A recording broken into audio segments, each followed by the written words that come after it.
For the many people who absorb all their information from mainstream news, it's understandable if they conclude that it's been 50 years or so since a more racially divisive time in America. Every week they spend entire segments talking about the newest racially motivated crime, the most recent controversial police shooting of a black man, anything really to promote a divide among the lower classes. However, the real problems we have with racism do not originate from those of us in the lower to middle class in this country. Instead, it starts and peaks with the upper class, the ones calling the shots and deciding what makes it to the 6 o'clock news, to the front page of the paper, and what gets tossed into the trash bin. These same people also own and script our professional sports. They do it by the numbers, and without anybody really noticing, they often use it as a form of social programming. After you learn about the languages of gematria and numerology, it becomes plain to see examples of this agenda that have been played out. What I'm about to show you in this video is an example of how athletes are exploited by league owners in order to advance this agenda of hatred and division by being embarrassed in front of the entire nation, but then being rewarded at a later time for their sacrifice. Throughout history, the numbers 42 and 59 have been stamped on black people in America, usually in a negative way.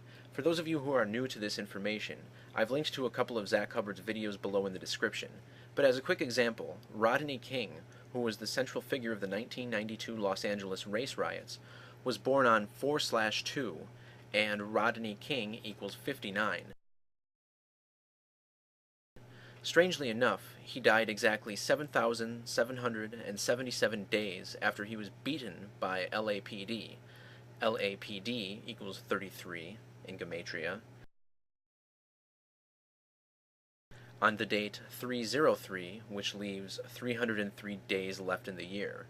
He died at the age of 47, much like Huey P. Newton, founder of the Black Panthers.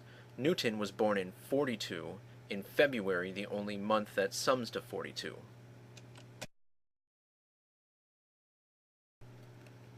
Here you see a picture of Huey P. Newton next to his Black Panther quarterback grandson, Cam Newton. Dare I say that's a match. An activist just as famous, Rosa Parks, was also born in February, on a date written 4/2 in most parts of the world, and died on a day with 59 numerology. Not to get too sidetracked, but the Saturn number, 93, connects all of these people as well. Rosa Parks almost made it to 93 years old, and her full name sums to 93 in reduced, as does Martin Luther King Jr.'s and Malcolm X in ordinal. King and Malcolm X both died at age 39, which matches the date numerology of Huey Newton's death. Malcolm X died on a date with 44 and 88 numerology, and he was 88 days from his 48th birthday.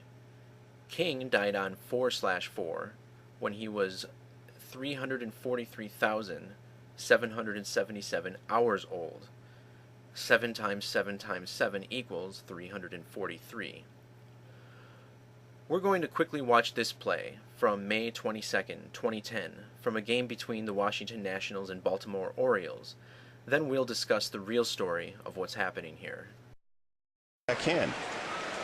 And Stammen stays from the stretch, and Adam hits it high to center field, pretty deep. Nyjer Morgan back near the wall. He reaches up, he can't make the play, and he fires his glove towards the ground. One run is in. Adam Jones may have an inside the park home run. He's being sent. Here's the throw to the plate. He is safe at the plate, and inside the park home run for Adam Jones.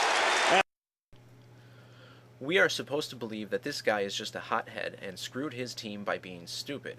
But look carefully at the numbers, and you'll realize that this was a scripted play designed to condition racist thoughts into us. So first off, this guy is named Nyjer Morgan, which equals 59 in reduced. This matches other words like slave, blues, and Negro. Just the name Nyjer plants seeds of the most hateful word, nigger, which sums to 42. Notice how this play occurred in the 4th inning with 2 outs. After the play, the score is 4-2. Morgan was born on July 2nd, meaning this game was a span of 42 days from his birthday.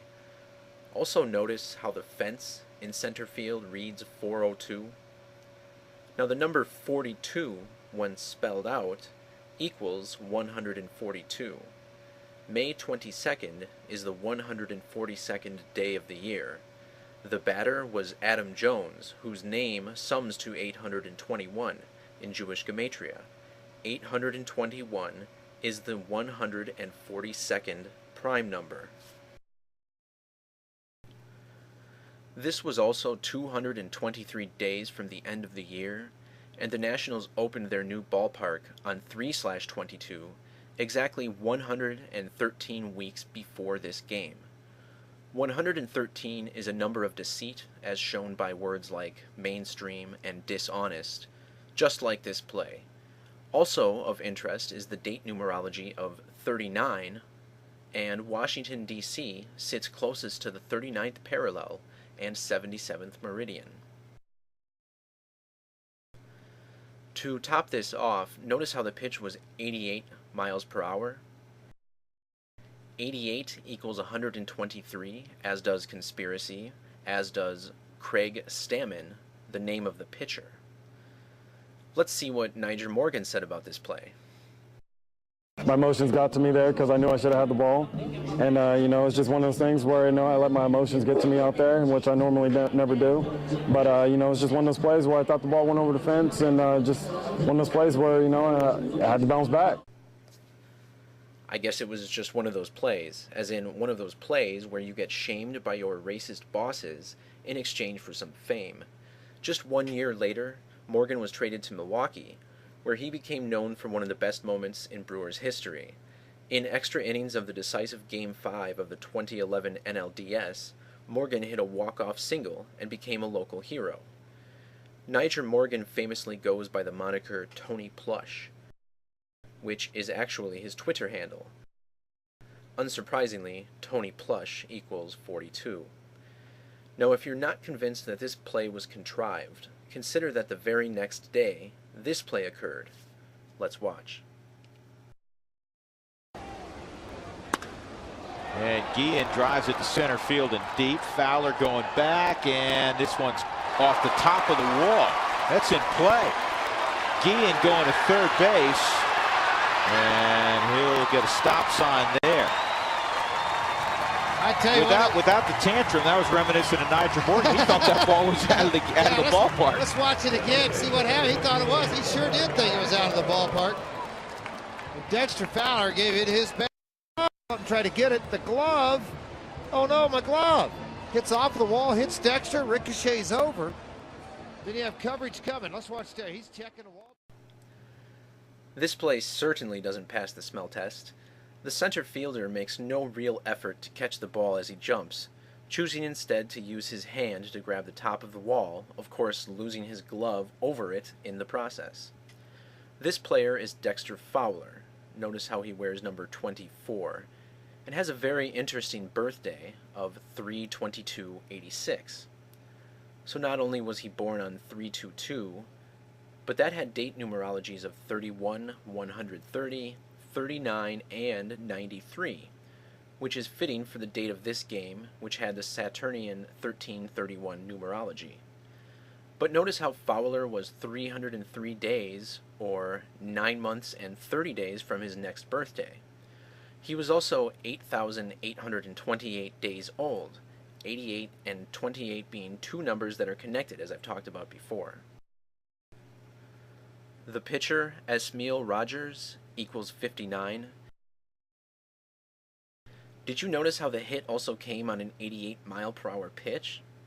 Perhaps coincidentally, this stadium is also on the 39th parallel, and it was 1 month, 13 days after the ballpark's 37th anniversary, meaning there were 322 days left until its next.